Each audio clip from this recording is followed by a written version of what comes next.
Hello, everyone. Thank you for joining me today on this first episode of the third season of the BiblioSophia channel here on YouTube. Today's special guest is Sara Mastros. We will be talking all about her career, the origin story, the courses that she has, and of course, future projects. Sara, thank you so much for joining me. Thank you so much for having me. So, we've got so much to talk about in such a small amount of time. Let's get down to brass tacks. One question that I always ask anybody that's on this channel or anybody that I interact with in, my day-to-day life is the origin story. I'm always fascinated to know where people come from, what compelled them to go forth on the path that they're on. And, unless I'm mistaken, you grew up in a small Amish town, and here you Oh, are. I grew up in a small town in Amish country. I didn't grow up Amish. Like, So let's back this up. You grew up in Amish country. yeah. What is a Pennsylvania gal growing up in Amish country uh, thinking to herself when she decides, when I grow up, I'm going to be a witch, a magician, a Solomonic practitioner? So, I've told this story a lot. And the first thing is I grew up in Amish country, but I grew up Jewish-ish. In as much as my family had a religion, it was Jewish, right? But I will say that our connection to Judaism was almost entirely cultural, Mm. right? And so I'm Jewish on my mom's side and Greek on my dad's side. And so I understand similarly, I grew up culturally Greek, but not in the Greek church, right? Religiously, I feel like because I grew up in Bible country, Hmm. the most relevant feature of my religious upbringing was that I grew up not Christian, right? So I grew up just knowing that the overwhelming majority of people I interacted with on a daily basis thought I and everyone I loved was going to hell. And that's actually very liberating because, one, I think growing up in any kind of minority religion or minority culture, there are a lot of downsides to it. But one of the big pieces that I'm really thankful for is you just examine all the cultural stuff that you hear because Yeah. actually you believe that most people are wrong about the fundamental nature of reality. I just grew up assuming most people were fundamentally wrong about how the world worked. I think that's pretty And par for the course for everybody that's our age or thereabouts. oh, I don't know. I feel like a lot of people who grew up Christian have a lot of very unexamined, like,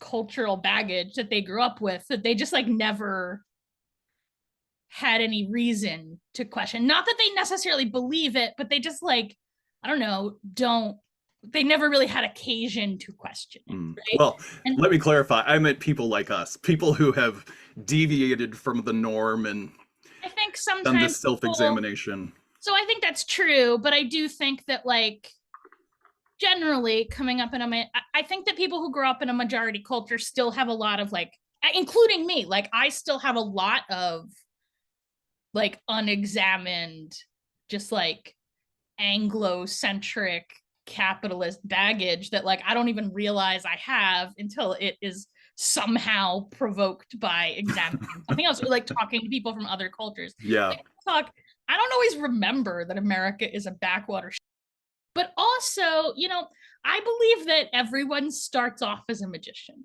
I believe that if you talk to a 4-year-old, hey, which trees are your special friends? I think they have an answer to that question.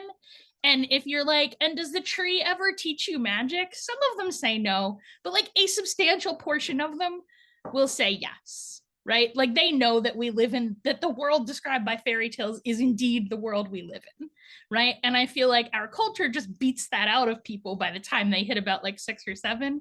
And that just didn't happen to me because I'm too stubborn and autistic to give a shit. about people, but also, like, again, I don't know, everybody else thought I was going to hell anyway, so why would I not be talking to the devil? Like, I'm already hellbound for nonsense. And also, like, the people who were surest I was going to hell did seem like terrible human beings. Like, they just seemed like bad people. Well, that seems to be par for the course. Yeah, right. And again, I think having not grown up Christian, like, it's maybe more obvious at a younger age than I think people who grow up in the church. I think they have this really, what looks like a really terrible, like, experience of slowly discovering that. But, like, I don't know, yeah, those people are obviously terrible and they worship a being that is going to send me and everyone I love to hell. So, like, it was not very compelling, right? Yeah. So I definitely knew that. And I definitely, like, was starting to understand that other kids had grown out of this and I should keep it to myself. That, like, saying trees talk to me when I was 4 was cute. And by the time I was like 8 or 9, it was like a little bit crazy. And it's just, like, getting crazier. So, but then my largely estranged grandfather sent me a birthday gift, although it was not my birthday. I'm not sure exactly how old I am in this story. I think probably 10 or 11. I think if you go through a lot of interviews with me, you'll see that my age in the story ranges from like 8 to 12 because I really don't know when. That's the magic of recollection. He moved when I was 8, so it was definitely after that, I will say, right? But he sent me a gift certificate to a mail order book catalog. So I just want to, like, remind our younger viewers that, like, this story is set in like 1988 through like 1991-ish, right? There's no internet and there's no like your access to the world is through like network television and people you go to school with, like, and your neighbors, like that, and your local newspaper, and your local newspaper and your local public library. And my public library was actually surprisingly good for a relatively small town, right? I mean, I don't want to make it sound like I grew up way out in the boondocks. I did not. Like, I grew up in Lancaster, Pennsylvania, which is like, a small city, right? So we had like a pretty solid library. And my mom was in grad school studying early elementary education. So I actually also had access to her university library, right? But not always, right? But none of those had cool books, or if they did, like, you kind of had to know where to hunt them down, right? It's not like they had a big, like, I would like to learn witchcraft like in fairy tales. They would be like, that's not real, that's just in stories. But in my heart, I knew it was real. Anyway, so I got this book catalog, and in the nonfiction section was a section titled witchcraft. And I knew what nonfiction meant. That meant it was real. And I had always known, and I was so excited. And I was like, Mom, can I buy books on witchcraft?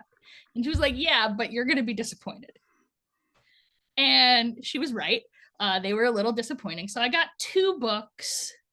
I actually think I got one from that catalog. I got another one from another source relatively shortly thereafter.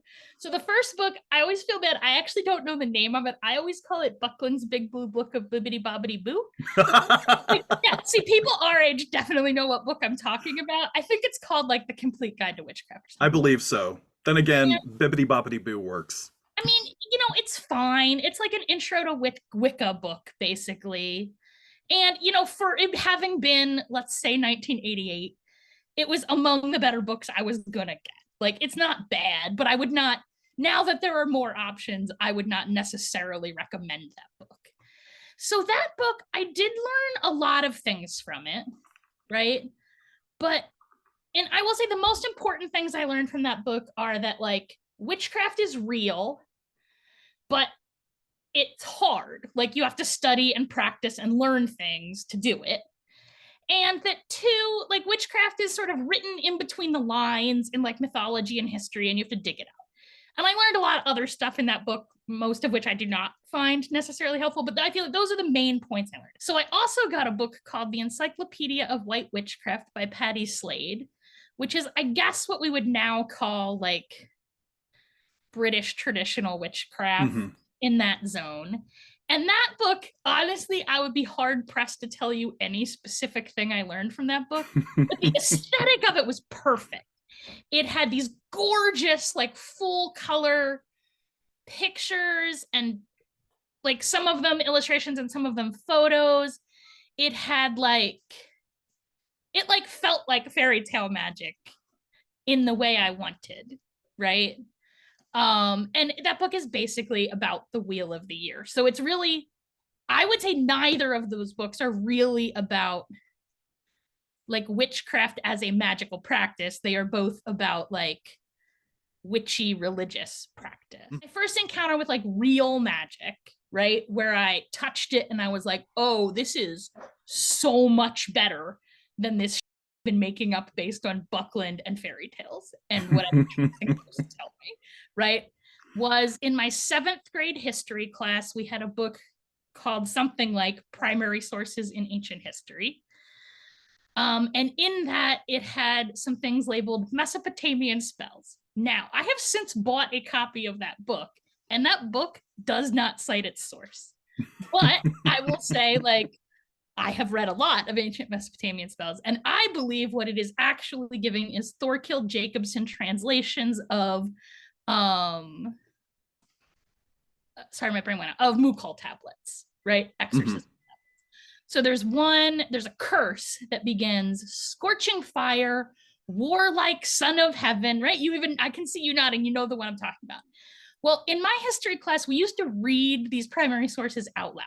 I will say that's probably the moment when I like became a witch. But the first real magic book I laid hands on, right, which was before I had any kind of human teacher at all, right, was a history book called Ritual Magic by E.M. Butler, which is a history of grimoire magic. So it doesn't have any and I was interested in the history parts, but what I really loved in that book was it had lots of excerpts from lots of different grimoires.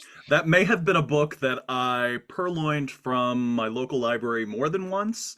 And suffice it to say, I was suspended from that library for 6 months because of my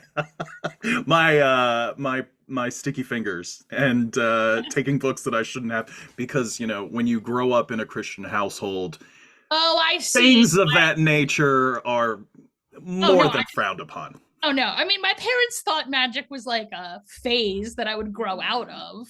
But I mean, they didn't object. They thought it was a little silly. But I mean, they had no objections to it. I mean, it is a little silly and I did not grow out of it. So I had this book on the grimoires and it didn't have a complete grimoire, but it had enough different excerpts that I could like basically piece together my own grimoire.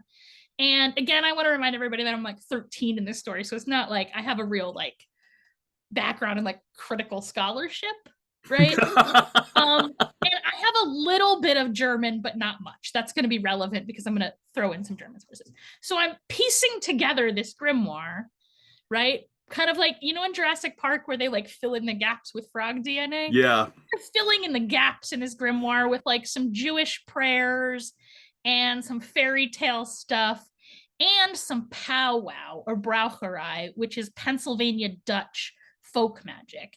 Because another book I had was a book called, in English, The Long Forgotten Friend, I guess, which is a book of braucherei, of Christian Pennsylvania Dutch folk magic, right? Which also has, now I can say looking back, does have actually like a Solomonic core in it. So I'm piecing together, which I'm reading in Pennsylvania Dutch, which I can kind of read. Like I'm studying German in school and I'm pretty good with languages. And so I can kind of make my way through it, but I can't really read that book. Similarly, a couple years later, I've got my hands on a copy of the Key of Solomon in Latin, which I also can't really read. Like I'm stumbling through with a dictionary, but you figure it out. It's kind of like Spanish. You read it out loud and kind of sound words out. You kind of figure some stuff out. And again, I'm smart and good at languages, right? So that's sort of, I will say, like my background as a Solomonic magician. I'm going to say one other thing about that ritual magic book. It was not for many years after that I learned that E.M. Butler's name is Eliza Marion Butler. And that was a revelation to me because I had never seen a book on serious magic written by a woman. I had never met another female magician. And the male adult magicians that I am contacting, because I'm still a teenager in this story, right? By this point in the story, I'm like 17, 18, but still in high school, are like deeply misogynistic. Like I've basically been flat out told that women can't be magicians. So it was like a revelation to me that E.M. Butler was a woman. Mm-hmm. And then I started to realize everyone who's using initials is a woman. Almost. Like if you're disguising your gender by refusing to use your first name, it's probably because you're. Yeah, that's a big giveaway. I recall you mentioning that in one interview that you wanted to essentially mystify your writerly persona by going by your initials, SLM, if I recall correctly.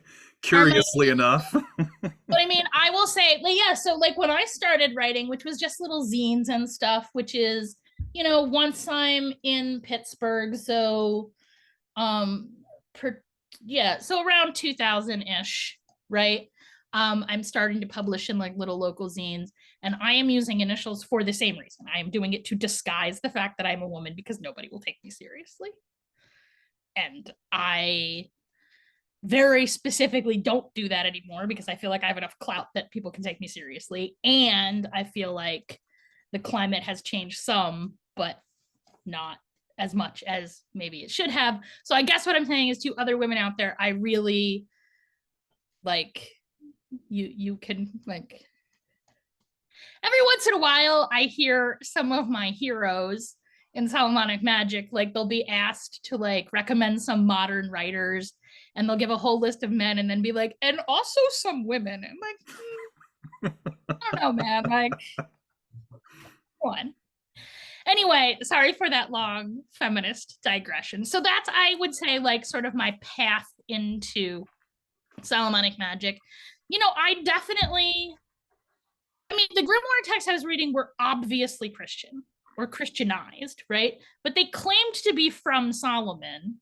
So I just took out all the Christian prayers and like replaced them with Jewish prayers. Like if it said Jesus, I just rewrote it. Do that because they were claiming it was from Solomon. So I understood, right, in my relatively naive sense, that like this was simply like a Christianized version of a Jewish magic, right? Turns out it's a much more complex Christianized version of a Greek and Jewish and Egyptian and Babylonian magic, with a bunch of original Christian elements as well, right? But at the time, they told me it was Jewish, and I just believed them because I wanted it to be Jewish. So I just Judaized all of it, which was easy to do, right? And I will say, like, that was my primary sort of working magic for a while, right? With this sort of pieced together Solomonic magic that I was doing, which was partly because relatively early in my magical career, I was told,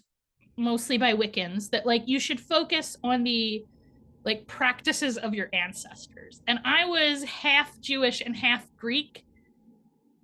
They were saying that like if you're Celtic, then maybe start with Celtic gods instead of Egyptian gods.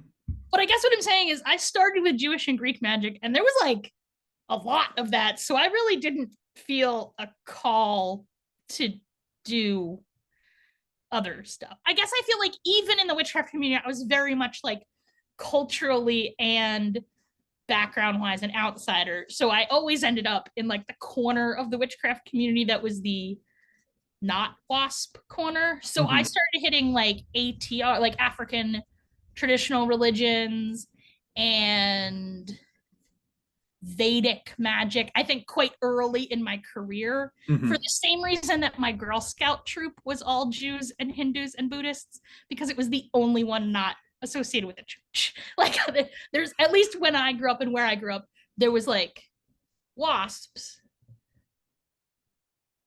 and other, and I was in the other category, right? Which was, in my opinion, the much more like complicated and fertile category because there's a lot of there weren't enough Jews for me to end up in a Jew corner. It was the Jews and the Hindus and the Buddhists and some of the black kids and everybody else's parents who didn't want to send them to the white church or in other activities, right? I think the other biggest influence in my magic is mathematics, right? So I've been talking a lot about like my nerdy history side. You're a mathematician, I right? mean, I was at one point before I quit to be a nerdy well witch. Like, yeah. So, my graduate degree is in mathematics. Mathematics was like my first nerd love. And that really, I think,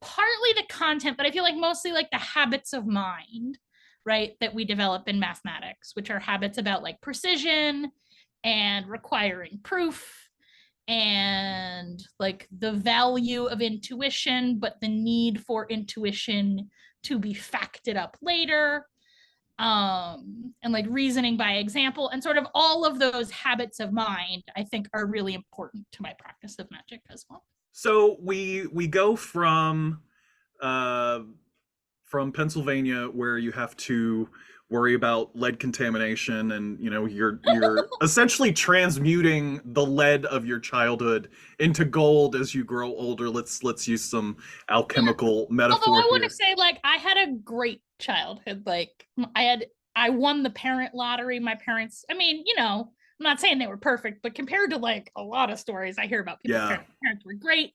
I grew up in a beautiful place where people had a strong and powerful connection to a land that was very much alive and intact when I was growing up, maybe a little less so now. Like when I grew up, my mother, by the time I was born, my mother had been living in Lancaster for about 10 years, a little bit more, right? And had grown up less than 100 miles from where I grew up. And she was considered not from around here.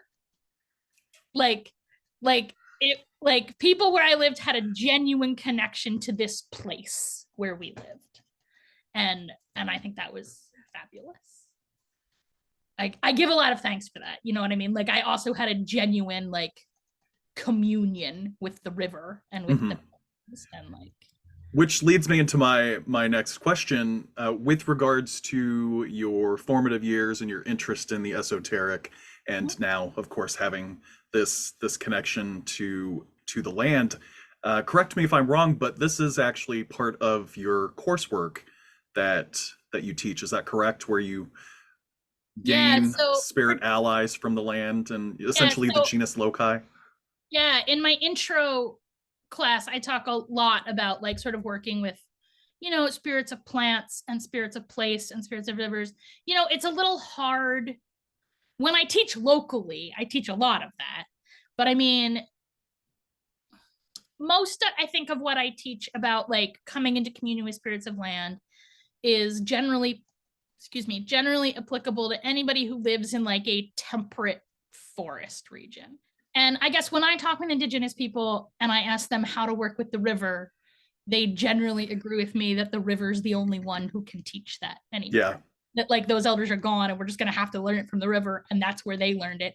And it is gratifying to learn that like the things the river is telling them are basically the same as the things that Father Ohio is telling me.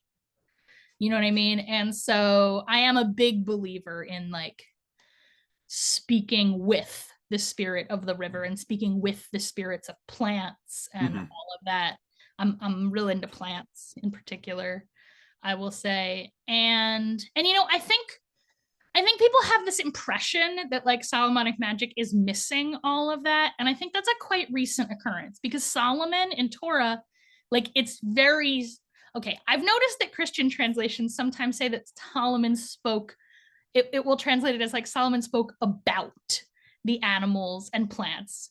But the way I read it, that passage is Solomon spoke with. With. Yeah, with and to. Plants and to, and like, and there's this very clear understanding that like the ability to speak the language of the birds, as we say, to speak to animals and plants and other non-human beings is like a core magical skill. that I do think is sometimes, I think sometimes I encounter people, particularly in Solomonic magic, particularly people who grew up Christian, like not exclusively, but particularly, right, who really have this idea that like magic is a kind of exercise in textual analysis. And I'm a nerd and I love books. But books are not the only or even the best place to learn magic.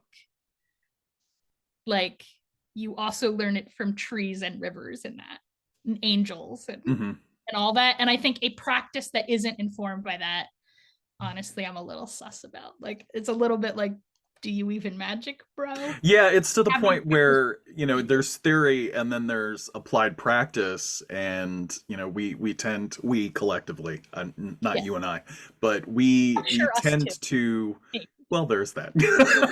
We tend to intellectualize what we're consuming, and, you know, oh, I have power, I have power. You know, there's that adage, knowledge is power, but that's not necessarily the case. It's applied knowledge being power. Yeah. So if you're reading all of these books, doesn't mean book learning. It does, exactly. Like, it doesn't exclusively mean book learning. Exactly. And I think particularly in the modern world, although I do think that like with the rise of video and stuff, like this is a little bit slowly starting to change, but I do think it's really easy for beginners to like lose sight of the fact that every book on magic they have ever read was written by like the kind of person who writes books, which is not an average slice of humans, and it is also not an average slice of magicians. So like my magical godmother, who is brilliant and highly educated and like reads multiple languages, by the way, often will say that like she only does illiterate magic, right? And that's important. And like look, I'm a nerd. I'm definitely like, I used to be a mathematician. I am definitely the kind of person who likes books, who writes books, and I write like super nerdy. I translate ancient Greek poetry professionally. I like dig through Hebrew translations of seals. Like, I'm a nerd, but that is not like a core magician's skill. Like, you don't have to be a nerd to be good at magic. And I think like the fact that our Anglophone magical culture is built on books, I think gives that impression that like you have to be a giant nerd to do it. And like, I love being a nerd, and I'm not saying it's not useful, but like the overwhelming majority of historical magicians were illiterate. You know, in Judaism, we talk a lot about the difference between like oral teaching and written teaching. And I think people forget that like this video they are watching is a written teaching. Like the fact that it has been made permanent and it is not words from you to me that disappear as so like they go from my mouth into your ear and then they don't exist anymore. They exist only in like our minds and our shared experience of them. That is the essential form of human communication. And like these more permanent media that we're putting on top of it, like they're amazing, but there are things that oral teaching preserves that written teaching does not. And so I guess the short version of that is my number one piece of advice to beginners is to get some co-magicians. I think co-magicians are more important than teachers, more important than books, more important than anyone else, is just having other human beings, ideally human beings whose like hands you are holding and air you are sharing, who will call you on your in both directions. They'll be like, no, you're crazy. That is just not at all the case. Like, I know you're being grandiose and like delusional right now, Sarah. And on the other end, where they're like, no, Sarah, you're acting like it was a delusion, but I was there in that cemetery and we both had this crazy magical experience. Like, it wasn't a delusion. I was there and that happened. Yeah, I wholeheartedly agree. The local pagan group that was active in my area for a long time, we met on a weekly basis, and then, you know, gradually went to a more infrequent meetup. But we met on a weekly basis. We were doing ritual frequently.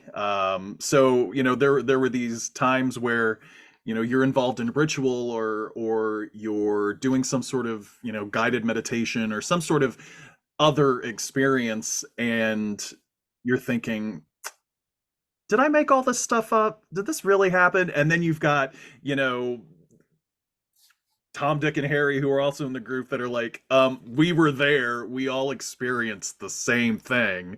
Right. You're not crazy. And that is the importance. You know, we collectively tend to put more emphasis on the interactions that we have with our peers online, but that online connection only gets deeper the minute we step out from the comfort of our from behind our keyboard and actually meet in the flesh and share that space and share that same breath and, you know, There raise is, power together. I agree. There is no substitute for a co-magician, and I really mean it, whose hand you are touching, physically touching, hand to hand, sharing breath back and forth. And that's not to mean like there's no good solitary magic or that all magic should be done with other people, but I just think like in terms of learning, it accelerates your learning so fast because you have to, it's really easy to think you understand something until you try and explain it. Yeah. There's another human being that you have to explain things to, especially, like in my opinion, especially valuable are co-magicians who are like not exactly on the same page as you. Where like you have to like build this shared vocabulary, you have to work things out. And that process of having to explain back and forth, I think really solidifies learning in a way that other things don't. And I think a lot of people get this idea that like, oh, I can't practice with them because they're this kind of Wiccan and I'm this other thing. Like, I don't know. I practice with Wiccans. I practice with tantrics. I occasionally practice with Christians. But they usually can't stand me for too long. But some of them, you know, I mean, I'm pretty obnoxious about it, truthfully. Like, I'm pretty obnoxious about it. Satanists and like just everybody. You know what I mean? Like, I'll do magic with almost anybody at almost any available opportunity. And sometimes it works out and sometimes it doesn't. Like sometimes those in-person meetings do indeed dissolve into people screaming at each other and somebody stomping off and leaving. Fine. You know what? Cool. Like, fine. Sometimes people argue not every working relationship is going to work out. Yeah, you're not always going to get along with your coworkers. You're not always going to get along with your lab partners in Right. chemistry or biology. And you know what? Like, fine. Like, that's okay. I don't need to get along. I mean, honestly, it very rarely. I will say the only times they end in screaming and stomping off are the people really close to. You know what I mean? I've never had a stranger like scream and stomp off. I have maybe had strangers who I was a little too weird for and didn't come to a second meeting. That happens. That's okay. Like, I don't need everybody to like me. You know, I am very charming though, so most people like me. I'll make sure to add little anime gifs as you do. Please do.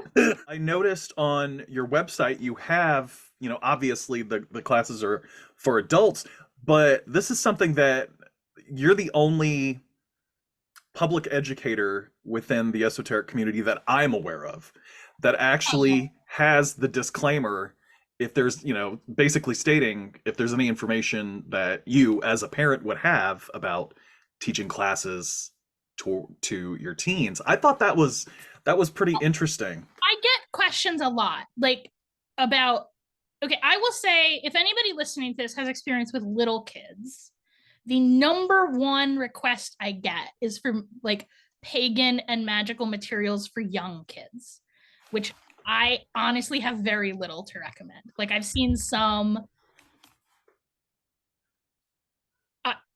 I struggle to recommend it. Like, if somebody made a like Mr. Wizard magic for kids YouTube, that would be like somebody who knew what they were doing both in magic and who like had like an elementary school teacher.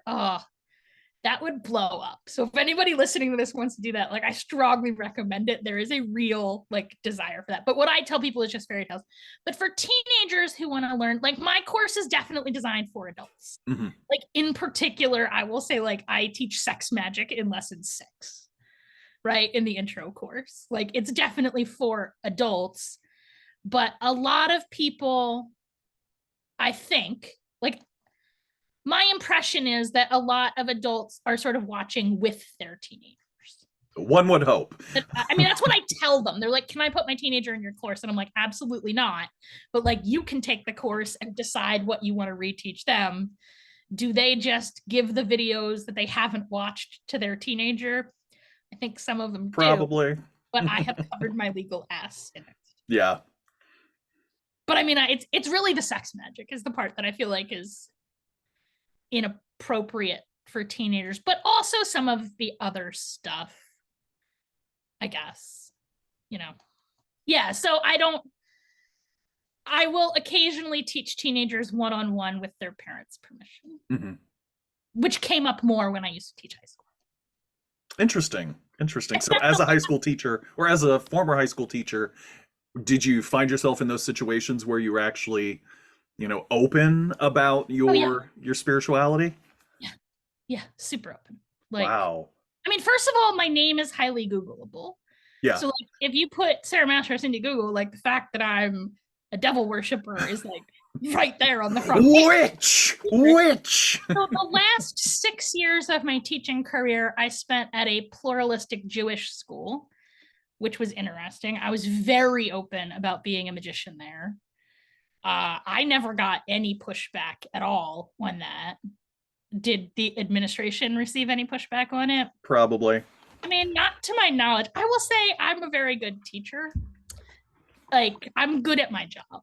So in the rare instances where I've had parent pushback, like it's in September. And like once I'm not tooting my own horn, but I was good at my job in a way that I think everybody who's been to high school knows maybe most teachers are not great, or at least all of us have had teachers who were obviously bad at their job, both in a like conveying content knowledge sense and in a like being a good person and moral exemplar for children sense. Yeah. I feel like it's important. We all had lots of teachers. I will say personally, I feel like the majority of my teachers failed on at least one of those two metrics. So I think if you hit those metrics, parents are pretty happy. And also it was Jewish school. So like, magic's not illegal in Judaism the way it is in Christianity. Like a magician is maybe a weirdo that like you don't want your daughter to marry a magician because he's kind of a freak. But like it's not like it, I mean, it's still like a thing. Like rabbis write amulets. Like lots of kinds of magic are quite normative in Judaism. The devil worship, I think, wasn't their favorite. But I mean, honestly, not all the teachers were Jewish, and I was at least Jewish. So as far as I know, parents didn't complain. I mean, most of the kids, I think, found it weird and stupid. But no, some of the kids were definitely interested, and some of them I am still in contact with, and they are still interested. That's awesome. Obviously, you have this latest tome, the Sorcery of Solomon, that was released this year with that beautiful cover, the beautiful young Solomon, not the wizened old king. Right. So this cover is by Catherine Skye Peck, who is the creative director at Weiser. She also did all the gorgeous interior. Okay.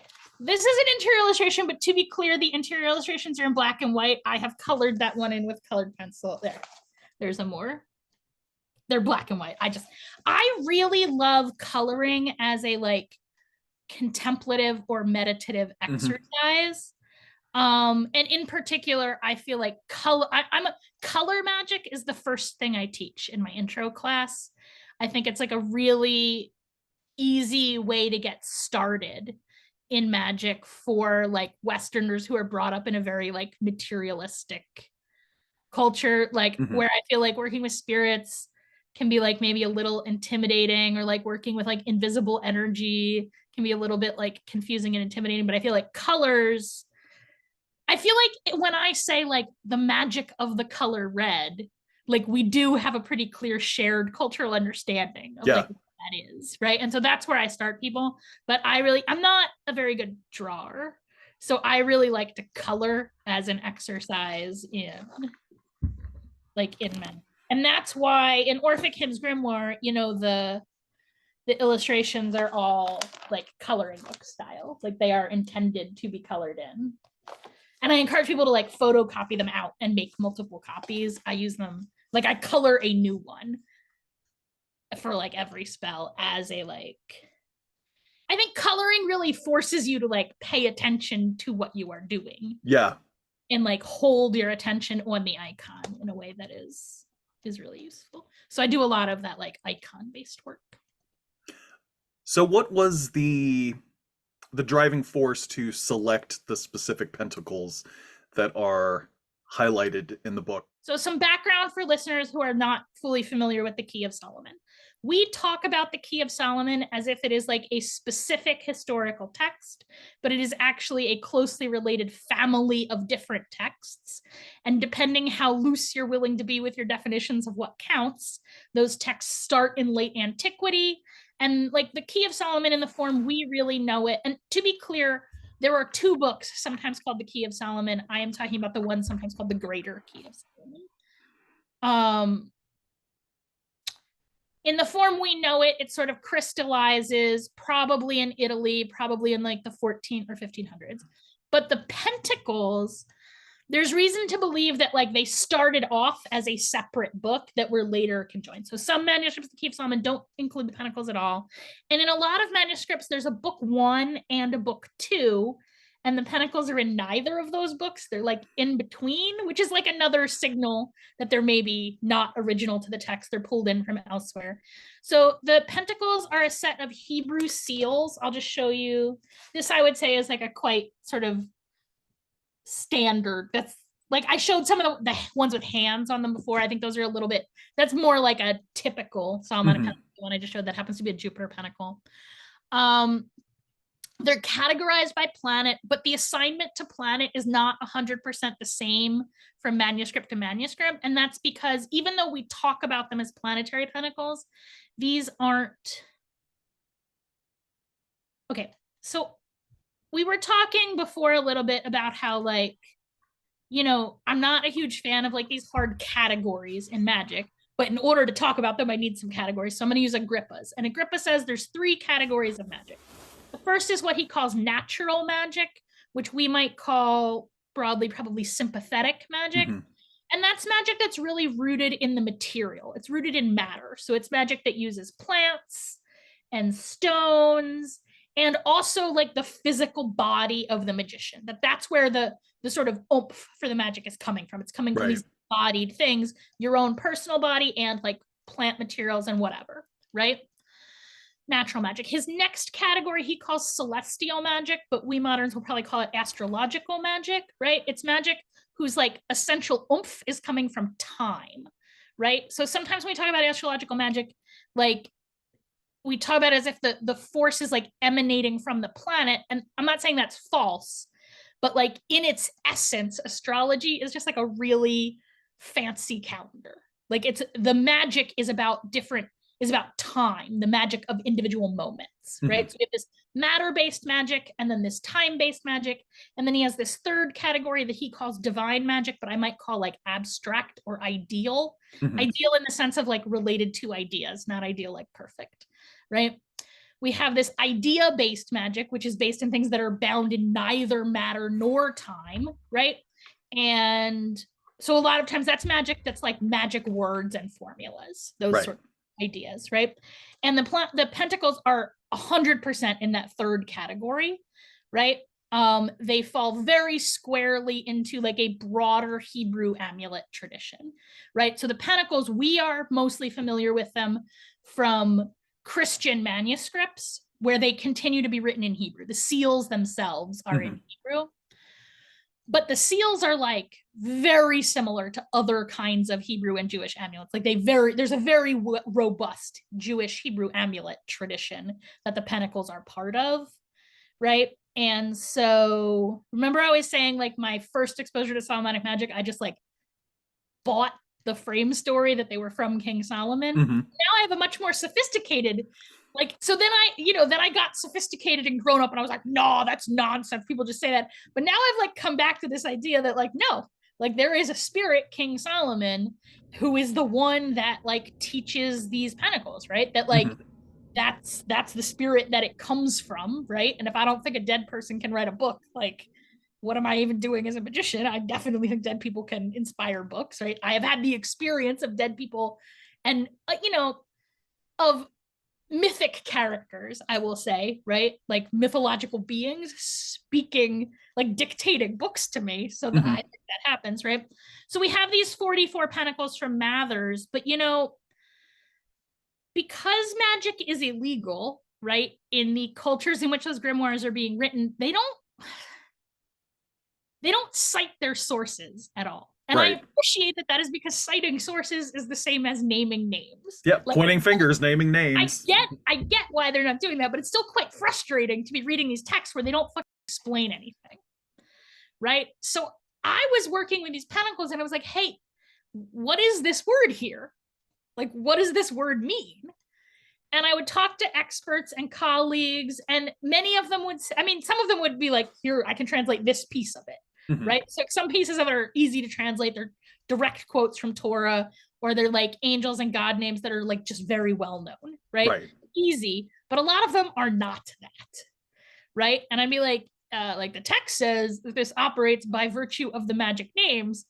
Like, what are these magical names? Because they seem like gibberish. Yeah. Like, my Hebrew's not 100% fluent, and especially at the beginning of this story, like it's getting better over time. But like, I would ask, and most people would say, I don't know. Totally legitimate answer. Yeah. Some people would say it doesn't matter. And like, I think it does matter. Like, if your magic is made out of words, if your magic has words written on it, I think it probably does matter what those words were. And I was deeply frustrated over decades of working with these pentacles that nowhere was there a book that just told me what they fucking said. So I just started writing one, at which point I discovered why there was not such a book, because it's very hard. A lot of them are in code. A lot of them are just super corrupt, right? So I did my best to reconstruct these Mathers pentacles, right? In a few places, I made some, there were things that to me just were pretty clearly spelling mistakes that I corrected, but they might not be mistakes. I don't know, because even Mathers, but even more so the old grimoires, they don't explain their reasoning at all. So I really can't say if it's a mistake or not. I don't know what they were intending to write. But in the Hebrew amulet tradition, and in Jewish magic more broadly, and in my opinion, in that divine or abstract magic category broadly, like the most important thing is matching what in Hebrew we would say keva and kavana. So keva means like, I'm going to very loosely translate it as like ritual precision. It means like, in Jewish prayer, when we say prayer in Judaism, we don't mean speaking directly from your heart to God. Right. We do that too, but that's not what we mean by prayer. We mean say these exact words in this exact order, in this exact way, at this particular time, for this specific reason. There is a specific ritual, and you do it this way. Right. Okay. Now, as you can imagine, if you are a pious Jew and you are saying the same prayer every day of your whole life over and over, it like starts to become pretty hard to actually like mean it. Like, yeah. at a certain point, you start just like mouthing the words to like move along. And rabbis, and in particular Hebrew magicians, view that as a problem. Like, that doesn't really count, because you have to match your keva with kavana, which I would translate as mystic intention, right? But when you're smart and a magician, again, you're doing this every day. So maybe you invent some new complex intentions for these words to keep yourself interested. Like, oh, well, I've got this secret intention that goes along with this prayer where I'm going to say these words, but I'm actually going to intend what the words spell out if I only use every second letter. Because in Hebrew, there's no vowels. So actually, like, if you put a string of Hebrew letters in order at random, a good third of those strings, like if you take 3 Hebrew letters at random, approximately a third of them create a word or a root word, right? Most root words are 3 letters, and that is not true in English. Like if you just throw some English letters down, the chances of making words are basically 0. The vowels have to go in particular places to make words. But in Hebrew, no vowels in written biblical Hebrew, so it's much easier. So you get a lot of this like sort of complex, very like mathy, cryptologic magic, and as a mathematician I was there for that, right? So I used some a little bit in this Sorcery of Solomon, which again is based on the Mathers version of the Pentacles, which is what most people are using. They were my introduction to the Pentacles, and I have 30 plus years of experience as a magician working with these Pentacles, right? So I feel very confident in saying this is the mystic intention I use when I use this Pentacle, and sometimes that involves making small changes. Mm-hmm. And if you are an experienced magician, you can create a Pentacle that isn't really working on that like celestial level. It's working because it houses a spirit, right, and is made in a sympathetic way at an appropriate time, and that's cool. And I'm not throwing any shade on that, but that's not really a Hebrew amulet. That is a different kind of a talisman that is happened to be decorated as if it was a Hebrew. Here's a fact about Hebrew. Some of the letters look almost identical. Like, I don't know who decided that the letters were drawn. In the script that most people are familiar with Hebrew is called Asherit, or Assyrian script. It's like that square rabbi style Hebrew. Yeah. But like, there are other, so like, for example, that is not how Israelis handwrite Hebrew. There are other scripts as well, including an older script called Paleo Hebrew, which is very similar to Phoenician. In fact, is what Phoenician is based on. But like, so there's another letter, Het, which is very similar to He. Like, if you looked at, like, if you were not an expert reader of Hebrew, and or the manuscript was damaged, it'd be very easy to like mistake those two letters. Mm-hmm. Similarly, Vav and Yud are quite similar. One is just a little longer than the other. And if that word were spelled like Het, Yud, Lamed instead, then it would mean like martial power, which is clearly, I think, what this Pentacle should have on it. Yeah. So that's how I write it, right? And that's what I mean about like correcting mistakes. But that explanation I just gave, here's what Mathers has, here's what I think it should be, and here's why, is why this book on 44 Pentacles is 280 pages. Because every single word I do that. And then for like the Torah quotes, I'll provide like some commentary and some like more about, like, I really threw in everything I have learned about these Pentacles in my 30 plus years of practice that I felt was appropriate for a written teaching. I will say, if you like talk to me person to person or like are in a course, those places where I sort of have the opportunity to correct myself, I'm more willing to say more experimental things like, oh, also, the spirit blah, blah, blah, blah, blah, blah, blah, blah. Like in this one, I think you should fold it through the fourth dimension and open it up like a lotus flower. Those are things I teach in the course, but a little bit less in the book, which is because I feel like in the book, I don't have a relationship with the reader. Mm-hmm. They don't really have the opportunity to ask questions. And I don't have the opportunity 2 years later to be like, yo, I was wrong. And I should have, like, I now realize it should have been blah, blah, blah. Stuff in the book is stuff I'm like willing to have people read 10 years from now. Courses and in person, you get like a more fluid, interaction. And if you come get high with me in my living room, you will get a much deeper right? So, that's basically what this book is about.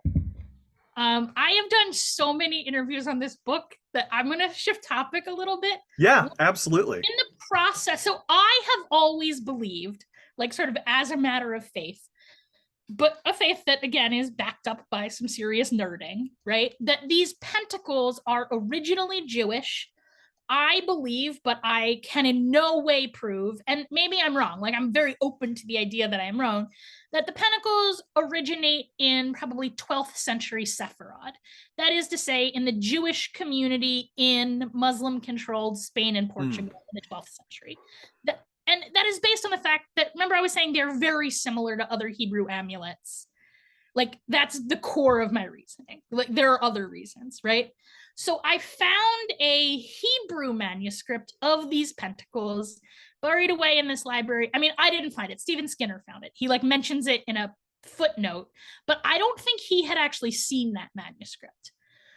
But I live in the future compared to when he wrote that book. So I wrote to the library and I was like, hey, can you send me a scan of this manuscript? And they're like, we don't have that manuscript. And I was like, I think you do. It's inside this other manuscript. Go check. And they checked and there's scans. So now the entire book is scanned and on their website, which is actually easier to get on the National Library of Israel's website, right? So it's Bibliotheca Rosenthalia is like a special Jewish collection at I'm gonna say the University of Amsterdam, but Mm-hmm. I actually think it has some other name, right? But you can find it online. So I've been slowly digging through that manuscript. Let me show you some pictures. So that book is called Sefer H'Otot, the Book of Seals, right? So Oh, wow. that, right? So I've been slowly digging through this. It's hard to translate. So as you saw, first of all, the manuscript images are like not that great, the scan quality. Now, that being said, there's actually a higher quality scan that's like floating around on the academic underground that I have access to, but I'm not allowed to publicly share. Blah, blah, blah, copyright. I don't know. I'm going to try and get permission to publish these higher quality scans, or possibly I'm going to find somebody I can send to Amsterdam to make higher quality scans for me, Mm-hmm. which I think I can do, right? But I have these scans, and they're hard to read. Like partly, so they're written by a guy named Isaac. He gives his name in the text, right? Mm-hmm. So he's the scribe. He did not compose the text. He copied this text from an earlier text in London in the possession of someone named Judah Perez. Based on that name, I assume Judah Perez is Sephardic. But by the time this manuscript is being copied, which is the 1720s, like Jews have long been expelled from Mm-hmm. Spain, Portugal, and actually England a couple times. Yeah. Like he's like, I regret to inform Judah Perez, he's about to get poked. Like, but he doesn't know that yet. And this is one of the reasons that like Hebrew manuscripts, manuscripts in European languages, like Romance languages, are much better preserved and studied than our Hebrew manuscripts, right? So like the fact that the earliest known manuscripts are in Latin, of the Key of Solomon, are in Latin, although they all say that they're translations from the Hebrew. Mm-hmm.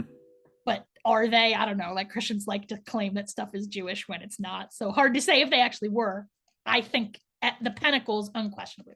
So I have this Sefer H'Otot book that I didn't get access to until most of the way through writing the Sorcery of Solomon book, which is very specifically about the Mother's Pentacles. But now I'm working on this Hebrew manuscript. I partnered up with an academic specialist in Jewish magical manuscripts, although her specialty is actually Babylonian demon bowls, which are much earlier than this.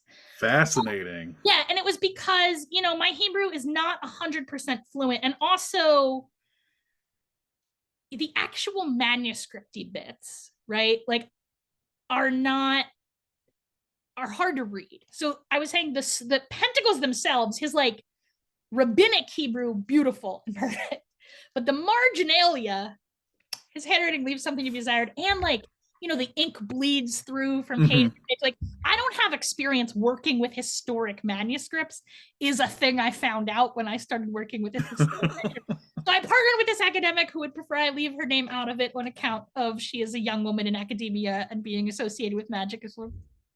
Even though she is a scholar of magic, her being outed as a magician would still be a problem because she is a young woman and people still don't take young women seriously, right? So I'm not going to give her a name.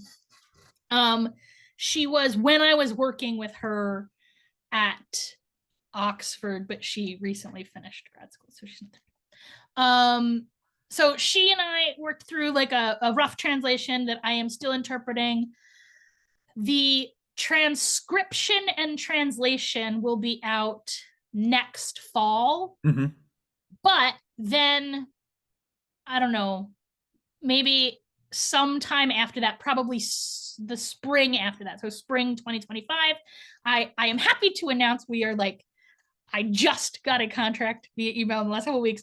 We are going to be producing with Hadean, right, a fancy edition with the full, we'll have manuscript images, hopefully the good ones, but at least the black and white ones, right? We will have a full transcription of the Hebrew, a translation, and then commentary. And, oh, I wish I had to show you just these beautiful new illustrations by Elizabeth Empyrean.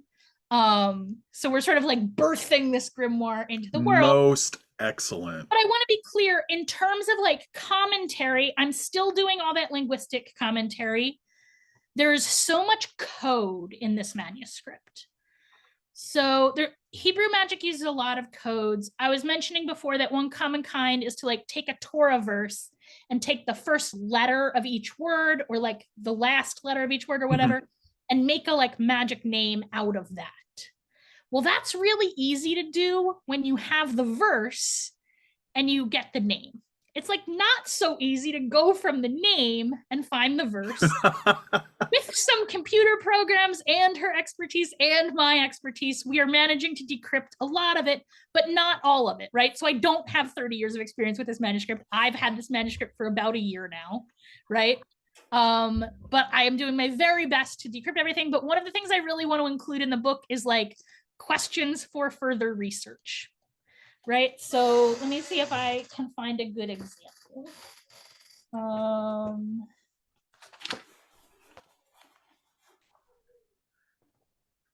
Well, I cannot, but some of them like say some of the words will be in like a different weird font. Like it'll have a Torah verse. Sometimes it'll have that Torah verse backwards and broken up into 3-letter words. Sometimes it'll just have the first letters. And then a portion of the verse will be like in this different font, like a special, like not the normal font. It'll be in some other kind of script.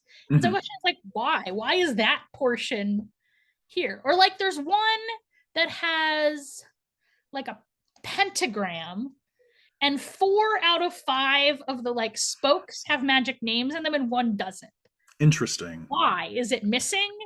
I don't know. And sometimes Isaac, the scribe, has written these kind of questions in the margins, and I'm adding up one. So hopefully, like, this will sort of ignite a process where we can all start to work with these pentacles and like try and find some answers to some of the outstanding questions. But I like, you get as much translation as I can do, plus this expert, plus we've got some computer programs. Like both of us, actually, she and I have a background in math and cryptography.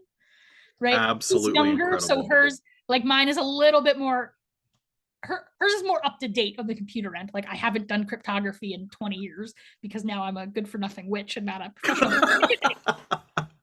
Right? But hers is, so there's some, we did some computer programs to like decrypt pieces because again, you know, when you only have the acronym, it's like not that easy without a computer, I don't know how you would conceivably figure it out going back for some of them, right? Some of them we just know because they're common in Jewish magic. Some of them, like, you know, Solomon, a little bird whispers in my ear, right? And I get an idea, but a lot of them we cracked with like cryptography, which, you know, with a computer, it's pretty easy to just generate the first letter of every word Torah and then pattern keyword search. But there's typos. And so womp womp. It doesn't always match perfectly. I'm just saying there's some complicated term. It's such a like, it's like my dream nerd project. I'm really, really into it. If you take my course on the Pentacles, you can hear me talk about it while I do it. But yeah, Sefer H'Otot is cool. Something that's fascinating is Isaac the scribe. So again, he is very learned. So he sometimes corrects typos. Sometimes they're his typos, like it should have been this. But other times he says, well, in the text I'm copying, it has this. But obviously that is wrong. It should be blah, blah, blah, because blah, blah, blah, which is useful, right? Because he doesn't need to keep it a secret. It's not illegal. He's like, but then sometimes he says, well, this says this, but I have seen another manuscript where it says blah, blah, blah. Like he has seen multiple manuscripts of these pentacles. And to be clear, these pentacles have so much more on them. Okay, so for people who know Solomonic pentacles, you know, like the moon ones have those hands on them. See how much writing is on this compared to, let me show you, which one is this? So they don't match up perfectly to Mather's edition. I will say I have my suspicions that Mathers did actually have access. Remember I said that Isaac copied it from a version by, that's how many words Mathers edition has to compare. This is basically the same, I think. I'd have to check more closely which one is which. So like, that is, I feel like, also a piece of evidence for the idea that the Hebrew is the original, right? Because I don't think you gain letters in your game of telephone over time. Yeah. Lose information, you don't really gain information, right? And some of them are very easily identifiable as Mathers, and some of them less so. The person Isaac is copying from this manuscript, right? Sometimes, but not usually. It's a little hard to tell what's Isaac talking and what's the original manuscript. But the original manuscript says things like, I copied this one from the book of Ashporim. We don't know what that word is. I think it is a kind of magician. There is a word similar to it used in the book of Daniel for some kind of exorcist, but it's not like there's a list of like kinds of magicians. Is it rendering an ancient Akkadian or Babylonian term? Because in Babylon there are countless names for magicians. Yes. I think it's Ospor, right? Right. Yes, I think it is a corrupted Hebrew approximation of a word for, and he's like, I copied it from the book of those kind of magicians. Mm-hmm. What? Where? Please? I'm so like, it's such a like fascinating nerd trail that like, again, it's I think Isaac definitely knows what like Isaac the copyist is clearly like very solidly well educated in this Hebrew amulet tradition and is like a baller magician himself, and as is the person who composed this manuscript. It's just fascinating. I'm really trying every once in a while, especially with the names of animals. So this comes up a lot in grimoires. It'll say like, write it with the blood of a, and then there's like a biblical Hebrew animal, because prior to like the revitalization of the Hebrew language consequent with like the rise of Israel, like today there are many people in the world for whom Hebrew is their mother tongue. Mm-hmm. That was not true for most of the history of Hebrew, right? So there aren't always words to describe European animals. So sometimes it'll give a Hebrew name for an animal, and then it'll say like in the vernacular, and it gives another name. And here, I will say this. Today, I am trying to figure out, one of those is the Hebrew word is like a kite or a hawk or maybe even a vulture, some kind of bird of prey, right? And then in the vernacular, it has written in Hebrew letters, right? Ovulatorio, which is not exactly the modern Italian word for a vulture. I really want, if I could figure out what language that is, it would really help to say who wrote this book. Because vernacular, like what vernacular is that? It's close to vulgar Latin. So like the Latin that is being spoken in like late antiquity and the early Middle Ages, right? Not like Roman Latin, and also not exactly Church Latin. Right. It is similar to the word for vultura, right? Which is, as you can hear, the root of the English word vulture. The Aubrey manuscript of the Key of Solomon says the blood of a bat for that pentacle. I'm pretty sure that the scholars could tell the difference between the two. I will say I haven't yet looked at the Latin of that manuscript. So really what I'm saying is Joseph Peterson, a scholar I deeply respect, he translates the Latin as bat. I assume he is correct. I don't know what the actual Latin word there is because I haven't checked yet. Like I just fell down. This is what I did today, is this rabbit hole. My favorite magic books are the ones where there's just like, it's almost like a sampler. Do you know what I mean? A little bit of this and a little bit of that. And so I did try and put, even though this book is like, it's 280 pages. The first piece is sort of an on-ramp for beginners to Solomonic magic, where I talk about the SLM method. Those are my initials, but they are also Shin Lamed Mem is shalom in Hebrew, or salam in Arabic. It's the root of Solomon's name, right? His name means like, I would translate it as the peacemaker, but some people would translate it as like the peaceful one, right? And there are a lot of reasons for that. There are like some folkloric ones. I think something deeply relevant to our time is to understand that like when David is king of Israel, he is not necessarily through any fault of his own, although perhaps a difference in style of leadership. He is at war with basically all of Israel's neighbors through basically his entire reign. And like Israel, it's not good. Like that is not good for the people of Israel, right? And they are not huge fans of that war effort. You know, it's a little hard to, you need to read carefully to see that, right? And particularly I find in English translations, particularly Christian translations, I think sometimes the translator wants to sort of sanitize it a little bit to make it out as though all biblical characters are like heroes. Oh, absolutely. Absolutely. Like that's definitely not, I mean, the text very clearly says that David is like a, like Solomon's mother, Bathsheba, right, is married to David's BFF, one of David's close friends and advisors, Uriah the Hittite, who is also one of the generals in David's army. Yeah. David seduces her. She gets pregnant.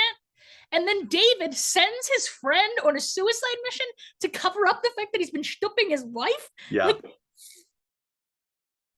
anyway, and that goes badly for David. The baby dies. Nathan the prophet is like, that is not okay. Like, you need to get right with God. And he does, right? And so some people, and then Solomon is born, right? And so some people will say that Solomon is named Peace because David made his peace with God. But I think that is a deeply rabbinic way to talk about it that kind of misses, in my opinion, some of the point. Like, legendarily, Solomon's central characteristic is wisdom, but his name is peace, right? And Solomon forges peace with all of his neighbors. He marries Pharaoh's daughter, and he ushers in this period in the history of Israel and the history of the Jewish people that is, like, in many ways their best period. Like, their culture is flourishing. They are rich and happy and prosperous and at peace. They are learning from their neighbors and trading with their neighbors, not just goods, but also like stories and culture and magic. And to me, that's like the essence of Solomon. And I feel like as Jews, we maybe have a responsibility to point out that Israel is best when it is at peace with its neighbors. The book SLM is an acronym, right? I mean, it's also my initials and also like SL Mather's initials and Solomon, right? But in the book, it's an acronym, and it's an acronym for what I think of as like the 3 pillars of the method by which I approach Solomonic magic broadly and the Pentacles in particular. So there are 3 pillars to my method. The first one is Solomon, that Solomon, the magician king, is like the teacher of this magic, right? So there's a whole section on like deepening this relationship with Solomon, the magician king. I teach like an icon practice. So this is my preferred icon. There's a picture of this icon in the book as well, right? That's core, that's pillar number 1. Pillar number 2 in the book I call logos, but sometimes I say language or linguistics. I kind of go back and forth on what the L stands for, but let's say logos, right? And it's that this is, again, that I was saying, this is like a name and word-based magic. It like matters what the words are. That's pillar 2, right?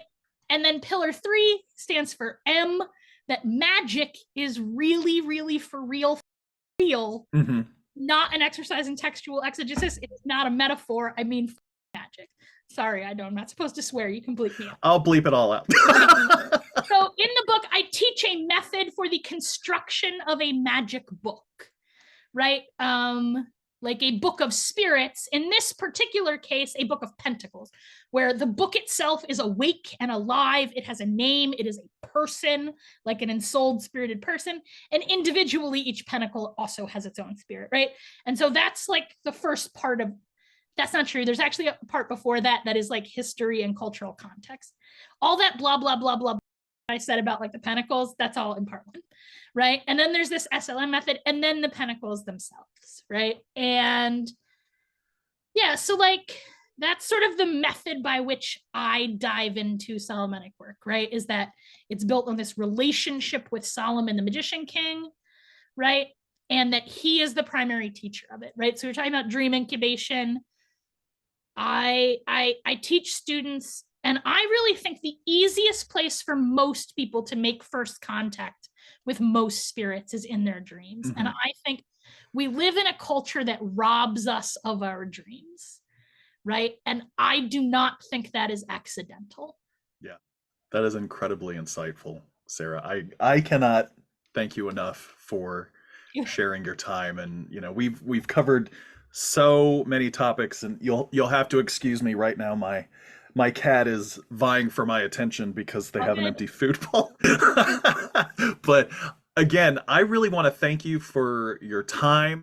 So, where can people find you on social media? Are you I know you're quite active on Facebook. I know you also have a website, which I of So course will add to the show notes, but what else in is going on in the general, the digital world? easiest way to find me is to put my name in quotes and then ask Google. It's going to be like, did you mean Sara Mastro? And you're going to be like, I did not. But if you put my name in quotes, everything that comes up is going to be me. As I mentioned, my last name is quite unusual. Witchlessons.com. So WITCHLESSONS, witchlessons.com is my, technically that's actually like the piece of my website that has the courses on it. But from there you can get to everything else, and that's the easiest URL to remember. So either my name or witchlessons.com, from those you can get everywhere. Well, I will definitely put the relevant links to your social media, to your books through Hadean Press. I also, if it is okay with you, I definitely want to put the link to your Kickstarter. Is there anything else within Yeah. 280 characters or less that you All want right. to tell viewers? I will go short. I'm just going to talk. We were talking earlier about like the value of meeting people in person. So let me talk a little bit about places you can come meet me in person. Yes. So in late February, I think it's the 22nd through 25th, I will be at the Convocation Conference in Ann Arbor, Michigan. It's my birthday, the 21st, so you can come and meet me then. I am teaching Introduction to Jewish Kabbalah. I am teaching some kind of intermediate Jewish Kabbalah course on the Sefirot of Hod and Yesod, which, no lie, I don't 100% know what's going to be in that class yet, but I'm going to figure it out real soon. And then I am teaching the first lunar pentacle, the Solomonic lock and key. Ooh. In late March, I think the last weekend in March, which might also be Easter, I don't really know from Christian holidays, I will be in suburban Baltimore at the Sacred Space Convention. I will say that I think of that as my like home base convention, right? That's like that's my favorite, I guess. I've never been to Convocation before. I am teaching Aresh Chagall in the PGM, something Pentacles, and I think something else. In May, I will be at Tradera in Ohio at the ADF Wellspring Conference. It's a National Druid Conference where I think I am going to teach something about ancestors or something about trees, or ideally something about ancestors and trees. Haven't decided yet. In late June, I will be at the Magical Women's Conference in Birmingham, England.